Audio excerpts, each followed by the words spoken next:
સુરતમાં વરસાદ ખેંચાતા શેરડી પકાવતા ખેડૂતો ચિંતામાં મુકાયા છે। શેરડીના પાકમાં સફેદ માખીનો ઉપદ્રવ વધતા ખેડૂતો મુશ્કેલીમાં મુકાયા છે।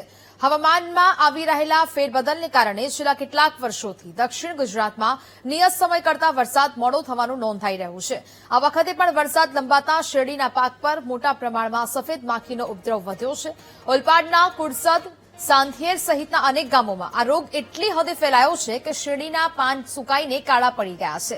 જો હજુ વધારે દિવસ વરસાદ લંબાય તો શેરડીના પાક થયેલા રોગને લઈ ઉત્પાદનમાં માઠી અસર જોવા મળશે।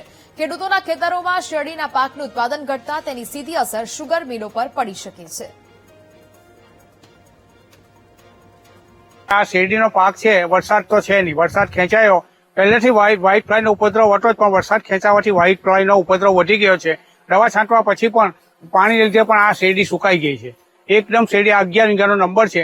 હવે આ જ રીતે આ તો એક જ નંબર છે, આ પ્રમાણે અમારા બીજા નંબર બી આગળ સુકાઈ ગયા છે। હવે આની અંદર શું કરવું એ ખેડૂત મૂંઝવણમાં છે। પોષકક્ષમ ભાવ મળતા નથી, આની પર ખર્ચો એટલો છે કે 1 વીઘાનો 35,000 ઉપર આ દવાનો ખર્ચો એક્સ્ટ્રા ચડી ગયો છે। હવે આમાંથી રિકવરી કંઈ થવા નથી, એક પણ સેંઠો શેરડીનો એક પણ દંડો સુગરમાં જવાનો નથી। એટલે ફેક્ટરીને પણ આવી 11 વીઘા નોંધાયેલી શેરડી કેન્સલ થયેલી છે।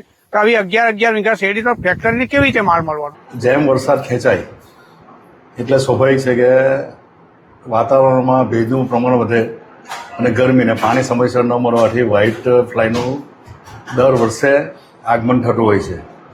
અને જો સમયસર વરસાદ આવી જાય તો વ્હાઇટ ફ્લાય આવતી નથી। અત્યારે જે 15મી તારીખે સમયસર વરસાદ આવવો જોઈએ એને હિસાબે વરસાદ ન આવવાથી વ્હાઇટ ફ્લાયનું પ્રમાણ વધી ગયું છે।